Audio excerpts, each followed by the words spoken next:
Amy Winehouse, who forged a legacy and revolutionized music in her short career, would have turned 39 on September 13. The musician died intestate, meaning she had no will at the time of her death and left her estate in the hands of the law.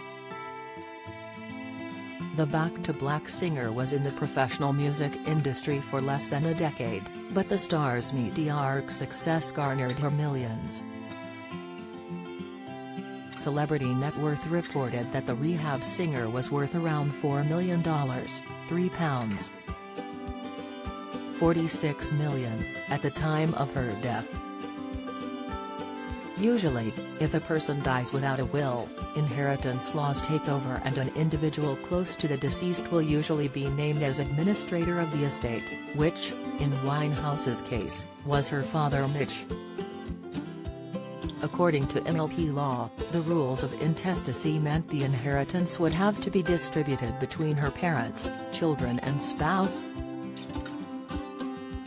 Winehouse had no children but had been married to Blake Fielder Civil for 2 years. However, the couple had officially divorced in 2009, meaning that he was allegedly not entitled to any of her estate. Ultimately, Winehouse's estate was reportedly split equally between her parents, Mitch and Janice Winehouse, who separated when the singer was 9. Her parents would use some of these hefty inheritance to create the Amy Winehouse Foundation, which helps young musicians and those with addiction issues. Winehouse's struggles with addiction were often thrust into the public eye through tabloids during her career. The London-born singer started honing her vocal skills at a theatre school around the same time her parents separated. By 14, Winehouse bought a guitar and began writing her own music, eventually putting her skills to work with the local group Vulture Band. Winehouse's talent was not going unnoticed as she became a featured female vocalist with the National Youth Jazz Orchestra in 2000 and was signed to Simon Fuller's 19 management the very next year. In 2003, the songstress released her debut album, Frank, which reached the UK album chart in 2004 and earned her 2 Brit Award nominations. Sales of the album went platinum and Winehouse had become a national icon almost overnight, but her fame would only grow with each album release. Her next album, Back to Black, was #1 in the UK album chart for 2 weeks and skyrocketed the then 24-year-old to international stardom. Back to Black's lead single Rehab was a top 10 hit in both the UK and the United States and was named the best song of 2007 by Times magazine. Don't Miss, 2007 also saw a rising number of public appearances from the singer as she appeared at festivals like Glastonbury and won 5 Grammy Awards. However, not every performance was to critical acclaim and her hit song Rehab started gaining a more sinister reputation.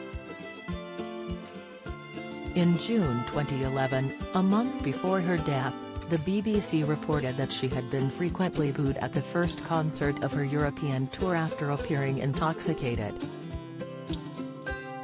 The starlet had recently completed an alcohol rehabilitation course in London and the staff on her European tour were under strict instructions to remove alcohol from her rooms.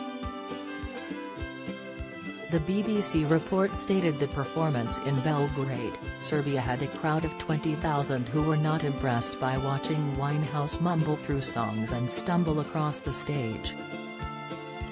Winehouse also reportedly threw her microphone on the floor at one point and left the stage entirely a few times.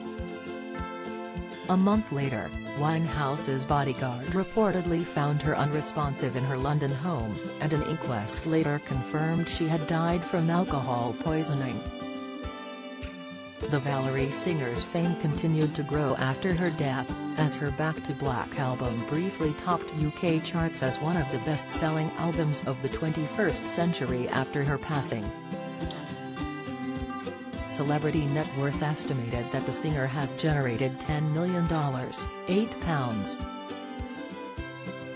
6 million, in royalties and memorabilia auctions since 2011. Her distinct and sultry vocals make Winehouse's music instantly recognizable for countless fans, and she won a Grammy Award posthumously in 2012.